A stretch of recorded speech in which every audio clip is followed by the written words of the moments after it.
Hindi naman kailangan po. Por favor, siéntense.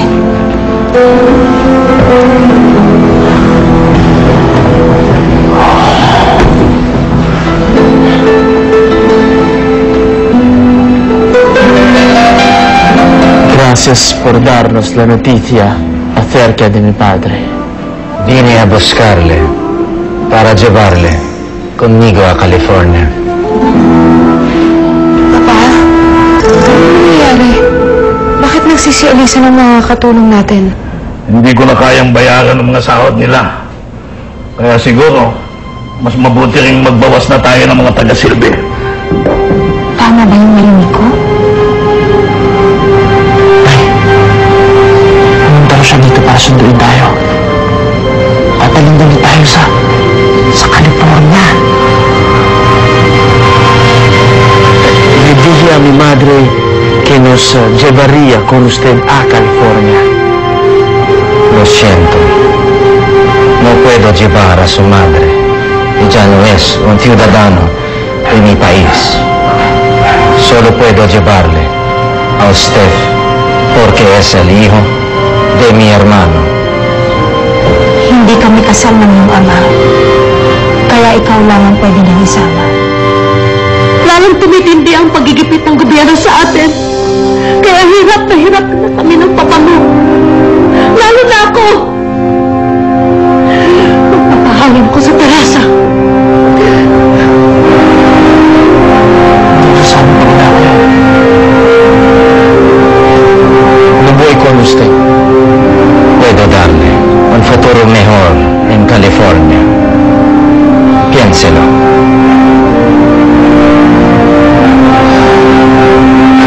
Tama siya. Mas maganda ang kinabukasan mo sa poder ng pamilya ng iyong ama. Noon pa man, batid ko na hindi ikaw para dito. Ayoko na magkaroon tayo. Nay. Discúlpeme. Anak?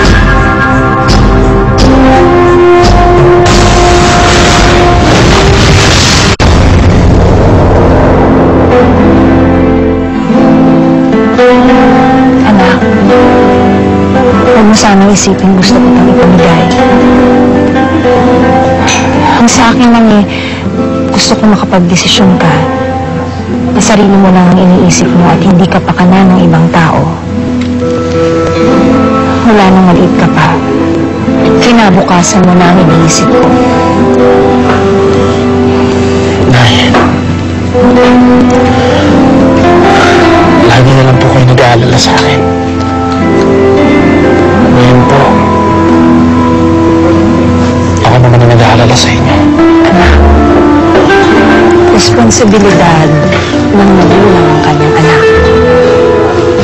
Hindi obligasyon ng anak ang kanyang magulang. Bihira ang nabibigyan ng ganitong klaseng pagkakataon. Sana pag-isipan mo mabuti.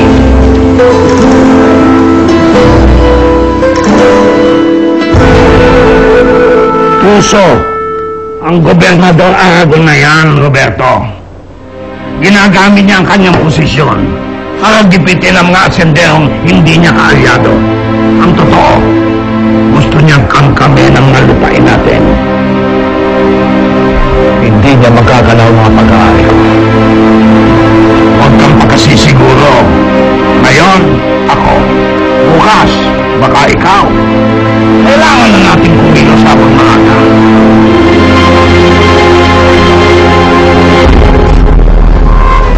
Buenos días, señoritas.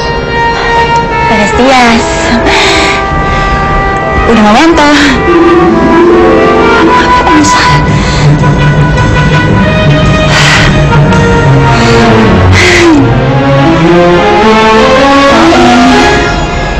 Busog.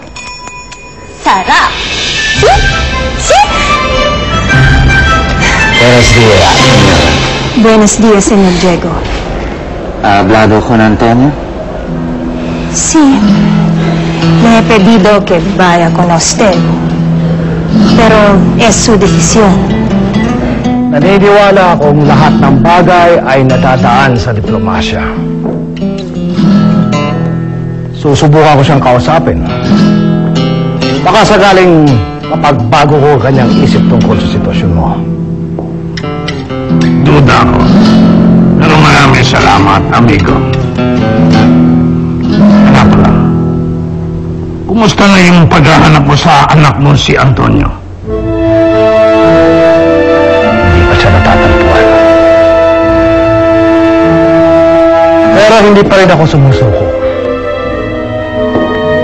Nariyan lang siya sa tabi-tabi. Wala naman siyang ibang pupuntahan.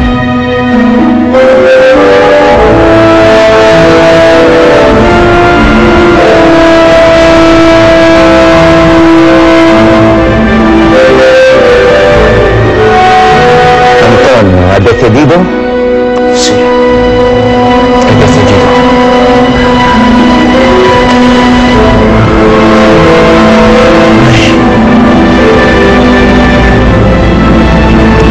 Desisyon na po. Gagawin ko na. Ayaw. Gracias, amigo. Narito na pala si Ramon ang aking pamangkin. Amigo. Si Ramon ang papalit sa nasira kong kapatid na si Horacio bilang komandante ng presidio. Kumusta ang pagsasanay, Ramon? Mabuti naman, Tio Roberto. Ako nga ang nakatanggap ng pinakamataas na marka. Magaling. Ana kasama mo. Lumaki na ako sa karangyaan. At malalaman ko na walang halaga ang lahat ng yun. Kung di mo naman kasama ang taong mahal mo. Mang Carlos, kumusta na si Lolita? Ayun, kinukulong sa bahay ng kanyang mama. Kaya, malungkotin. Ganun ba? Hayaan niyo't dadalawin ko siya isa sa mga araw na ito para mapawi ang kanyang kalungkutan.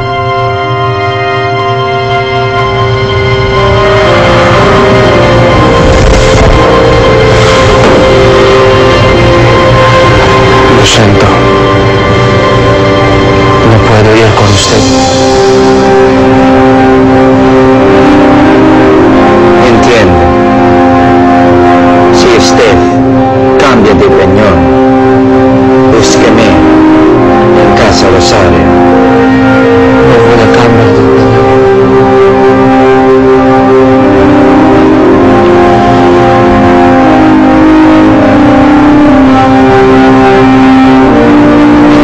Hasta luego, Marcelo.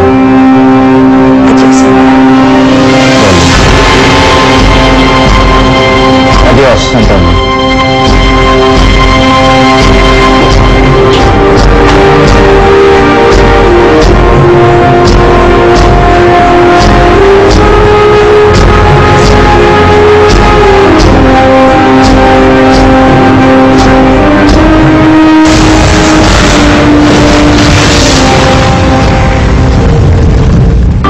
Pagmamahalang walang katapusan ang tamang hinahangad ni Viola. Hindi dahil sa'yo, hindi ko makikilala si Jacob. I'm one happy woman now. Subalit ang hinahanap pag-ibig, hanguling at karahasan lamang pala ang hatid sa kanya sa tulong ni Kevin. Siya'y bababang at mani. Apunten! Fuego!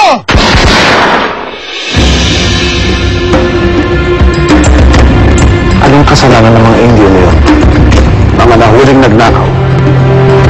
Ng ano? Ng baka, napay, hindi na mahalaga. Kahit ano pa ninakaw nila, magnanakaw pa rin sila.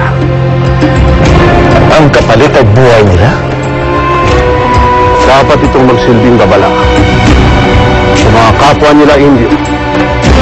Hihintayin ko pa ba ang kaban ng bayan ng pagnakawan nila? Sabi ko tumilos.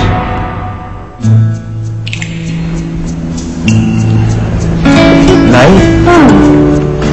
bakit parang ang dami niyo pong hinanda? At puro masasarap pa. Anak, maligayang kaarawan.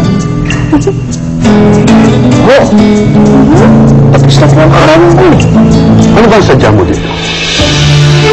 Tungkol ba sa anak mo?